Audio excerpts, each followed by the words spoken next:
वाहतुकीचा प्रश्न दिवसेंदिवस गंभीर होत आहे। या बेकायदेशीर कारवायांना आळा घालण्यासाठी मौजे गुंदले सज्जाचे तलाठी हितेश राऊत यांनी पाऊल उचलले असताना कारवाई दरम्यान एका ट्रक मालकाने त्यांना धक्काबुक्की केली। काल तलाठी राऊत यांनी अनधिकृत दगड वाहतुकीवर कारवाई करत 3 ट्रक थांबवले। त्यावेळी ट्रक मालक धीरज सुधीर भंडारी याने त्यांना धक्काबुक्की केली आणि कारवाई रोखण्याचा प्रयत्न केला। मात्र या घटनेमुळे परिसरात तणाव निर्माण झाला होता व परिस्थिती घाताबाहेर जाण्याची शक्यता निर्माण झाली। तर परिस्थितीचे गांभीर्य लक्षात घेऊन तत्काळ पोलीस बोलावण्यात आले, ज्यांच्या मदतीने ट्रक ताब्यात घेण्यात आले।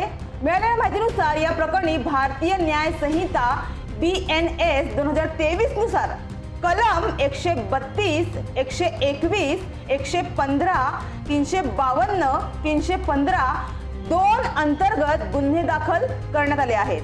बोईसर पूर्व परिसरातील अनधिकृत दगडखाणी आणि वाहतूक समस्या प्रशासनासाठी डोकेदुखी ठरू पाहत आहे। या ठिकाणी वारंवार होणाऱ्या कारवायांनंतरही या बेकायदेशीर कामांवर नियंत्रण मिळवणे कठीण झालं आहे। तलाठी राऊत यांच्यासारखे अधिकारी जीवाची बाजी लावून कारवाई करत असले तरी अशा घटनांमुळे या भागातील सुरक्षेचा मुद्दा ऐरणीवर आला आहे। या घटनेच्या वेळी बोईसर मंडळ अधिकारी विजय गुंडकर आणि तलाठी वर्ग मोठ्या संख्येने उपस्थित होते।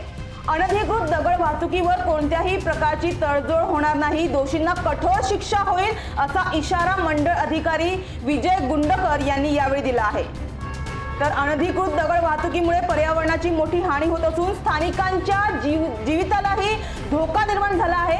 या प्रकरणात पोलिसांनी दोषींवर कठोर कारवाईचे आश्वासन दिलं आहे। मात्र या समस्येवर कायमस्वरूपी तोडगा काढण्यासाठी स्थानिक प्रशासन आणि सरकारने एकत्र येऊन ठोस उपाययोजना करावी अशी मागणी होत आहे।